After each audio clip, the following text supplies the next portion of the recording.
Welcome to A Real Authority. Today I'm talking about the drama, a brand new romantic dramedy starring Zendaya and Robert Pattinson that has already become probably the most controversial movie of the year thus far. Zendaya and Pattinson play Emma and Charlie, a couple who basically already got engaged and are now preparing for their forthcoming wedding, in which a shocking revelation regarding one of them basically threatens to derail the entire marriage and union. Simple premise, which is executed quite uniquely. I mean, A24 is usually known for quality. Even their worst movies are, at the very least, enjoyable, ironically. I don't know. I mean, I haven't seen every A24 film, but usually they signify quality, art house majesty. So with the drama, a lot of people were expecting the same thing. Plus, the star power was really solid. I mean, Zendaya and Pattinson are literally starring in 3 movies together. The other 2 movies, sure, maybe big-time blockbusters, and both of them are among my most anticipated movies of the year because it's Odyssey and Dune Part 3. But this was a lot more simpler than those 2 movies, although probably not as anticipated. It's an A24 film with Zendaya and Pattinson. What more could you want? Which is to say, it is good, but I do understand a bit of that divisive factor. I'll get into that when I talk about what stuff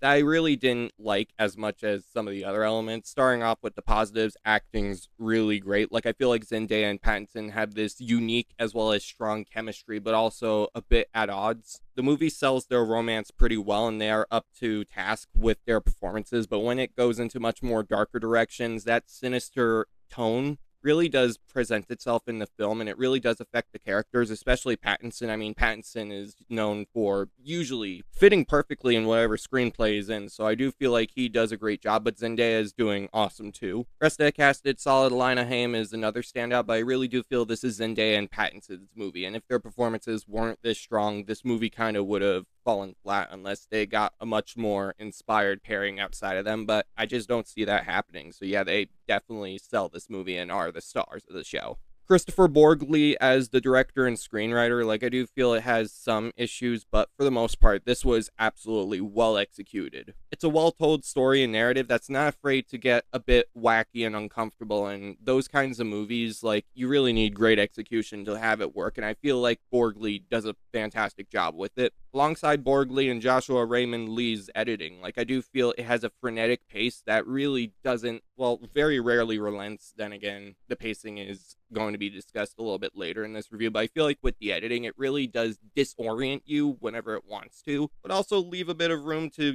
have a smile on your face, because this is a romantic dramedy, but it can also be classified as like a psychological drama in some places. Not to get into too much detail, but I feel like the editing really just sold that balance of genres effectively. Add on to that, the film was shot on Kodak film and had beautiful cinematography from, if I pronounce your name wrong, I'm sorry, Arseni Katoran. I hope I pronounced that right, but your cinematography was great. Then again, movies shot on film genuinely look like pretty solid, plus also a lot vintage. So yeah, the combination of Kodak and the cinematographer really was a marriage made in heaven.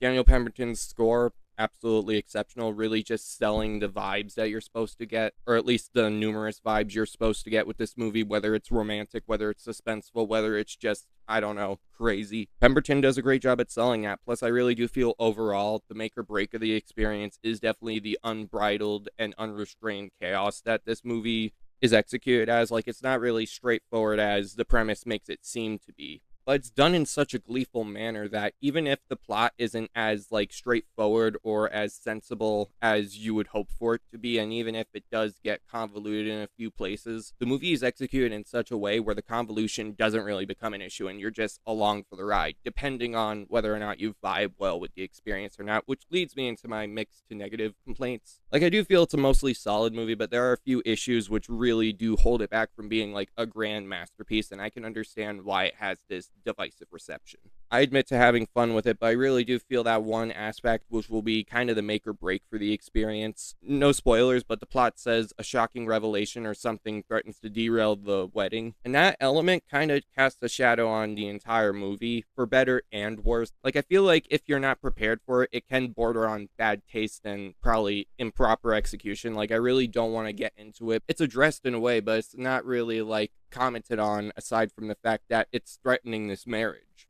with Pattinson selling it pretty well, like the suspense as well as the dread about the upcoming marriage. and a shocking revelation. Like, I do feel that element worked, but it might not work for another person. Like, again, when I mean make or break of the experience, I really do mean it, but I really do not want to spoil it whatsoever, which might be the worst thing to do. But if you think that a movie should handle a sensitive topic like the one they handle in this movie with restraint, I do feel this is not the movie for you, because this movie is anything but restraint. It's chaotic, and they introduced this big detail like 15 to 30 minutes in, and it just casts a shadow over the rest of the movie to the point where if you're not up to its level, you are not going to have a good time. If you are at this movie's level and can accept it for what it is, you'll definitely have fun with it. But I really do have to preface that this movie is not going to be for everyone. I understand why it has a bit of a controversial reception so far. It kind of takes some Marty Supreme approach to characters as a result, where you can absolutely get into the plot as well as kind of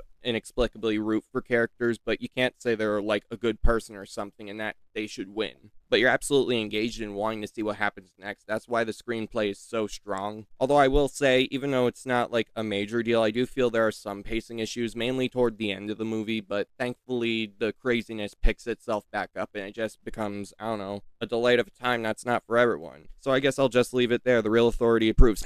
It's Zendaya and Robert Pattinson in a romantic dramedy from A24 that won't be to everyone's liking, but if you allow yourself, you're going to have fun. Make sure you leave a like, subscribe to the channel, turn notifications, and definitely let me know what your thoughts on this movie is. This is definitely one that is going to spark conversation, and I'd like to see that discussion translated in the comments because I'm actually curious to see what you thought. Alright, peace.